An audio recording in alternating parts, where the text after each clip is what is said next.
మన సోలార్ సిస్టంలో ఉండే గ్రహాలు సూర్యుని చుట్టూ తిరుగుతాయి. మన సోలార్ సిస్టం బయట ఇతర నక్షత్రాల చుట్టూ తిరిగే గ్రహాలను ఎక్సో ప్లానెట్స్ అని అంటారు. వీటిని ఎక్స్ట్రా సోలార్ ప్లానెట్స్ అని కూడా పిలుస్తారు. ఇప్పటి వరకు కనుక్కున్న ఎక్సో ప్లానెట్స్ అన్ని మన గెలాక్సీలోని ఒక చిన్న ప్రాంతం నుంచి మాత్రమే గుర్తించారు.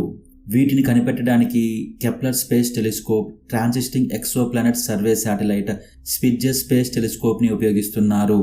కెప్లర్ స్పేస్ టెలిస్కోప్ ప్రకారం మన గెలాక్సీలో నక్షత్రాల కంటే గ్రహాలే ఎక్కువ ఉన్నాయంట. ఫస్ట్ ఎక్సో ప్లానెట్ని 1990లో కనిపెట్టారు. అప్పటి నుంచి ఇప్పటి వరకు అనేక రకాల పద్ధతులు ఉపయోగించి వేలాది ఎక్సో ప్లానెట్స్ని కనిపెట్టారు. ఇప్పటి వరకు మొత్తం 4514 ఎక్సో ప్లానెట్స్ని కనిపెట్టారు. అంటే 3346 నక్షత్రాలకు గ్రహాలు ఉన్నట్లు కన్ఫర్మ్ చేశారు. ఎక్సో ప్లానెట్స్ని కనిపెట్టడానికి ఆస్ట్రానమర్స్ సాధారణంగా 5 మెథడ్స్ని ఉపయోగిస్తారు. ఆ 5 మెథడ్స్ ఏమిటో ఈ వీడియోలో తెలుసుకుందాము.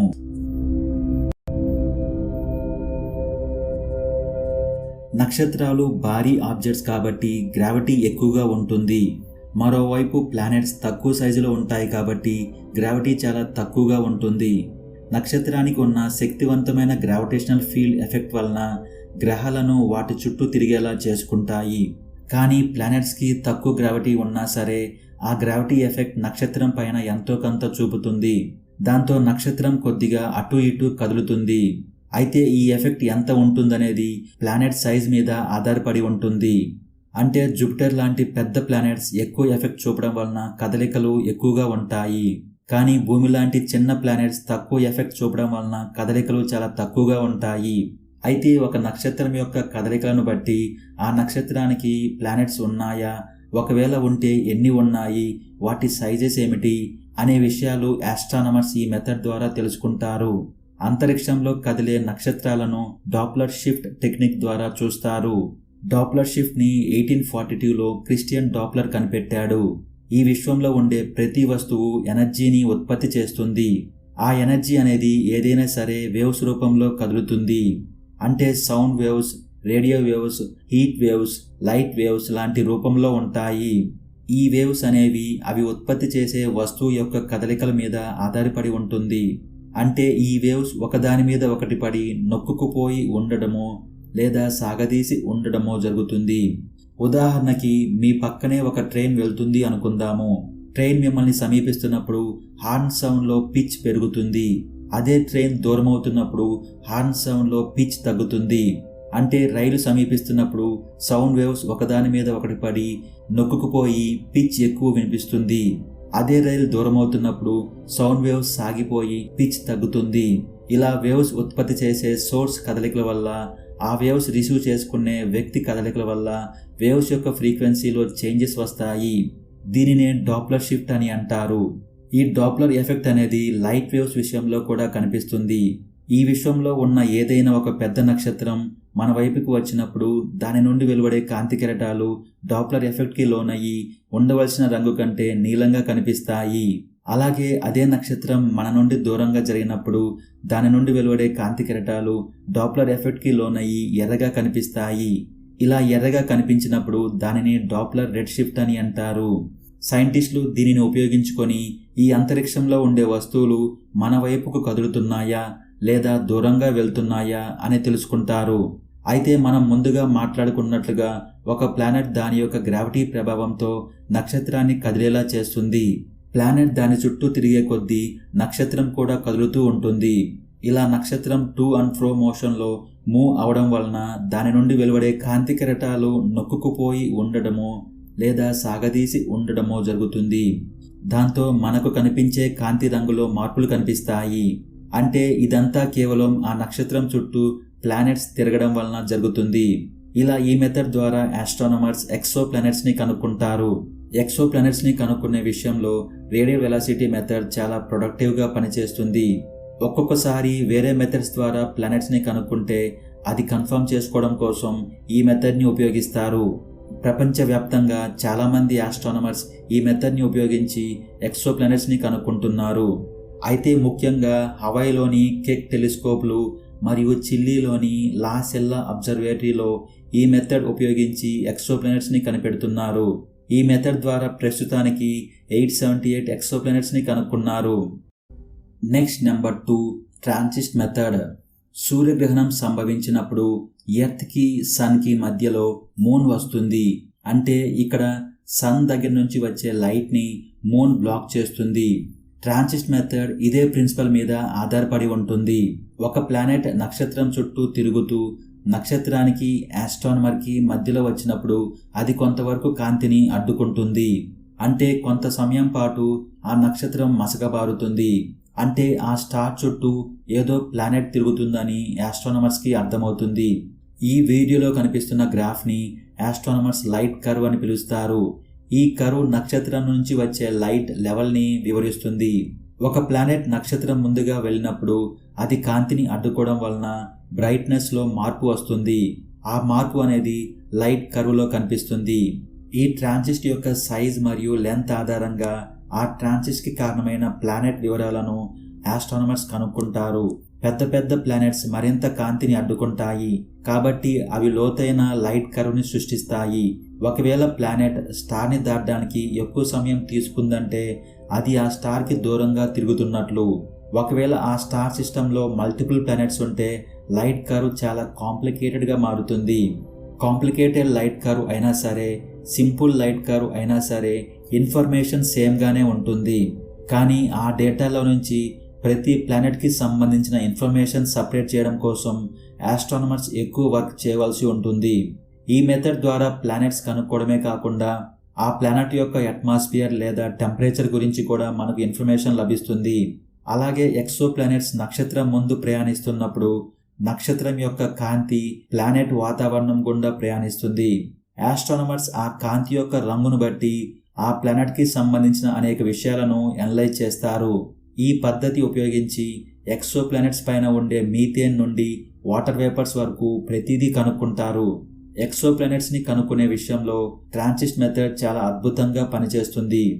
NASA Kepler mission transit method ఉపయోగించి ఎన్నో ఎక్సో ప్లానెట్స్ని కనుక్కుంది. ఇది మన గెలాక్సీలో ఎక్సో ప్లానెట్స్ డిస్ట్రిబ్యూషన్ గురించి విలువైన ఇన్ఫర్మేషన్ ఇచ్చింది. ఈ మెథడ్ ఉపయోగించి నాసా ఇప్పటి వరకు 3410 ఎక్సో ప్లానెట్స్ని కనుక్కుంది. Next number 3 direct imaging method. Exoplanets మన భూమి నుండి చాలా దూరంలో ఉంటాయి. ఇవి తిరిగే స్టార్స్ కంటే మిలియన్ రెట్లు డిమ్గా ఉంటాయి. అంటే ఆ స్టార్స్ మిలియన్ రెట్లు ప్రకాశవంతంగా కనిపిస్తాయి. అయితే ఈ మెథడ్ ద్వారా ఆస్ట్రానమర్స్ ఎక్సో ప్లానెట్స్ యొక్క డైరెక్ట్ ఇమేజ్ని తీస్తారు. ఇలా డైరెక్ట్గా ఎక్సో ప్లానెట్ ఇమేజ్ని తీయడానికి చాలా ప్రాబ్లమ్స్ని ఫేస్ చేస్తారు. అయితే ఇప్పుడు టెక్నాలజీ ఇంప్రూవ్ కావడంతో కొన్ని టెక్నిక్స్ ద్వారా చాలా వరకు ప్రాబ్లమ్స్ని తగ్గిస్తున్నారు. ఉదాహరణకి మధ్యాహ్నం టైంలో మనం ఆకాశాన్ని చూడాలంటే సన్ రేస్ మన కంటిలో పడి మన వ్యూని అడ్డుకుంటుంది. అప్పుడు మనం మన చేయి సూర్యుడికి అడ్డు పెట్టుకోవడం లేదా సన్ గ్లాసెస్ లాంటివి పెట్టుకొని ఆకాశాన్ని చూస్తాము. ఇక్కడ కూడా ఎక్సో ప్లానెట్ ఇమేజ్ని డైరెక్ట్గా తీయాలనుకున్నప్పుడు ఆ స్టార్ యొక్క ప్రకాశవంతమైన కాంతి అడ్డుకుంటుంది. సో అందుకని ఈ మెథడ్ ద్వారా ఎక్సో ప్లానెట్స్ని గుర్తించడానికి వివిధ టెక్నిక్స్ ఉపయోగించుకొని ముందుగా నక్షత్రం నుంచి వచ్చే కాంతిని అడ్డుకుంటారు. అలా కాంతిని అడ్డుకున్న తర్వాత ఆ స్టార్ చుట్టూ తిరిగే ప్లానెట్స్ని బెటర్గా క్యాప్చర్ చేస్తారు. ఈ మెథడ్లో స్టార్స్ నుంచి వచ్చే లైట్ని బ్లాక్ చేయడానికి ఆస్ట్రానమర్స్ మెయిన్గా 2 టెక్నిక్స్ని ఉపయోగిస్తారు. అందులో మొదటిది కొరోనోగ్రఫీ. ఈ టెక్నిక్ని మోస్ట్గా గ్రౌండ్ బేస్డ్ అబ్జర్వేటరీస్లో ఉపయోగిస్తారు. కొరోనోగ్రాఫ్స్ అనే డివైజ్ని టెలిస్కోప్లో ఇన్స్టాల్ చేస్తారు. ఈ డివైజ్ ఉపయోగించుకొని ముందుగా లైట్ని బ్లాక్ చేస్తారు. ఆ తర్వాత ఎక్సో ప్లానెట్స్ని క్యాప్చర్ చేస్తారు. అందులో రెండవది స్టార్ షేడ్. స్టార్ షేడ్ అనేది ఒక సపరేట్ స్పేస్ క్రాఫ్ట్. దీనిని స్పేస్ బేస్డ్ టెలిస్కోప్స్లో ఉపయోగిస్తారు. ఇది స్పేస్ బేస్డ్ టెలిస్కోప్కి సరైన దూరంలో మరియు సరైన యాంగిల్లో దానికై అదే ఉండేలా డిజైన్ చేశారు. ఇది నక్షత్రం నుంచి వచ్చే కాంతిని టెలిస్కోప్లోకి ప్రవేశించకుండా బ్లాక్ చేస్తుంది. ఎక్సో ప్లానెట్స్ని కనిపెట్టే ఈ మెథడ్ ఇంకా స్టార్టింగ్ స్టేజ్లోనే ఉంది. అయితే రాబోయే కాలంలో ఎక్సో ప్లానెట్స్లను కనిపెట్టడానికి మరియు క్యారెక్టరైజ్ చేయడానికి ఇది ఒక కీలకమైన మెథడ్గా మారుతుందని ఆస్ట్రానమర్స్ అంచనా వేస్తున్నారు. అయితే ఫ్యూచర్లో రాబోయే డైరెక్ట్ ఇమేజింగ్ ఇన్స్ట్రుమెంట్స్ వాతావరణ నమూనాలను, మహాసముద్రాలను మరియు భూభాగాలను గుర్తించే విధంగా ఇమేజెస్ని తీస్తాయి. ఈ మెథడ్ ద్వారా ఇప్పటి వరకు 54 ఎక్సో ప్లానెట్స్ని కనుక్కోగలిగారు. Next number 4 gravitational microlensing. ఈ మెథడ్లో లైట్ రేస్ పైన గ్రావిటీ ఏ విధమైన ఎఫెక్ట్ని చూపుతుందో అది ఉపయోగించుకొని ఎక్సో ప్లానెట్స్ని గుర్తిస్తారు.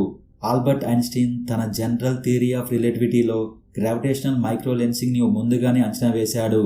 ఒక పెద్ద ద్రవ్యరాశి కలిగిన ఆబ్జెక్ట్ దాని చుట్టూ కాంతిని బెండ్ చేయడమే కాకుండా దాని డైరెక్షన్ కూడా మారుస్తుంది అనే కాన్సెప్ట్ మీద గ్రావిటేషనల్ మైక్రో లెన్సింగ్ డిపెండ్ అవుతుంది.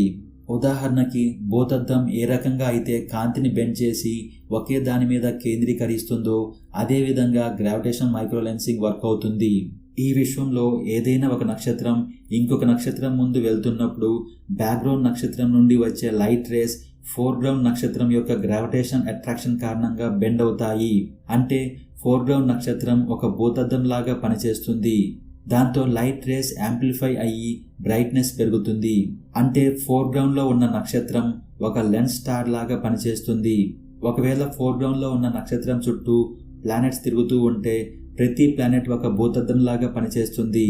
అంటే ప్రతి ఒక్క ప్లానెట్ సోర్స్ బ్రైట్నెస్లో చిన్న డీవియేషన్ని తీసుకొస్తుంది. దీనిని ఉపయోగించుకొని ఎక్సో ప్లానెట్స్ని కనుక్కుంటారు. అలాగే వాటి ద్రవ్యరాశిని మరియు నక్షత్రం నుంచి వాటి డిస్టెన్సెస్ని క్యాలిక్యులేట్ చేస్తారు. ఒక్కొక్కసారి విశ్వంలో స్వేచ్ఛగా తిరిగే కొన్ని ప్లానెట్స్ని గుర్తిస్తారు. ఈ ప్లానెట్స్ ఎలాంటి స్టార్స్ చుట్టూ తిరగవు. వీటిని రోగ్ ప్లానెట్స్ అని అంటారు. ఇలాంటి రోగ్ ప్లానెట్స్ మన గెలాక్సీలో కామన్గా ఉంటాయి. ఇప్పటి వరకు గ్రావిటేషనల్ మైక్రో లెన్సింగ్ ఉపయోగించుకొని 114 ప్లానెట్స్ని కనిపెట్టారు. ఇంకా లాస్ట్ నెంబర్ 5 ఆస్ట్రోమెట్రీ. ఈ విశ్వంలో ఒక నక్షత్రం మూమెంట్స్కి సంబంధించి ఖచ్చితమైన మెజర్మెంట్స్ని గుర్తించే పద్ధతిని ఆస్ట్రోమెట్రీ అంటారు. ఈ మూమెంట్స్ ఎంత తక్కువగా ఉంటాయంటే మన భూమి లాంటి చిన్న ప్లానెట్ నుండి వీటిని గుర్తించడం చాలా కష్టమవుతుంది. అందుకని సైంటిస్టులు ఈ మూమెంట్స్ ట్రాక్ చేయడానికి ఏం చేస్తారంటే ఈ నక్షత్రానికి మరియు దానికి దగ్గరగా ఉన్న ఇతర నక్షత్రాలకు సంబంధించి అనేక ఇమేజెస్ని తీసుకుంటారు. ప్రతి ఇమేజ్లో ఎక్సో ప్లానెట్స్ కోసం వెతికే నక్షత్రానికి మరియు వారు రిఫరెన్స్గా తీసుకున్న నక్షత్రాలకి మధ్య దూరాన్ని పోల్చి చూస్తారు. ఇలా ఇతర నక్షత్రాలతో పోల్చి చూసినప్పుడు మన టార్గెట్ నక్షత్రం కదిలినట్లయితే ఆస్ట్రానమర్స్ ఎక్సో ప్లానెట్స్ కోసం ఆ కదలికలను అనలైజ్ చేస్తారు. ఇలా ఎక్సో ప్లానెట్స్ని గుర్తిస్తారు. అయితే మన భూమి వాతావరణం కాంతిని బెండ్ చేయడమే కాకుండా దాని డైరెక్షన్ కూడా చేంజ్ చేస్తుంది. అందువలన మన భూమి నుండి ఈ మెథడ్కి అవసరమైన ఖచ్చితమైన మెజర్మెంట్స్ సాధించడం చాలా కష్టమవుతుంది. ఈ కారణంగా ఈ మెథడ్ ద్వారా ఇప్పటి వరకు ఒక్క గ్రహాన్ని మాత్రమే కనిపెట్టారు. ఈ వీడియో మీద మీ ఒపీనియన్ ఏంటో కామెంట్ చేయండి. ఈ వీడియోని లైక్ మరియు షేర్ చేయండి. ఇలాంటి స్పేస్ వీడియోస్ కోసం నా ఛానల్ని సబ్స్క్రైబ్ చేసుకోండి. నేను వీడియో పెట్టిన వెంటనే మీకు నోటిఫికేషన్ రావాలంటే సబ్స్క్రైబ్ చేయగానే పక్కనే వచ్చే బెల్ ఐకాన్ క్లిక్ చేసి ఆల్ నోటిఫికేషన్ బటన్ యాక్టివేట్ చేసుకోండి. Thank you. జై హింద్.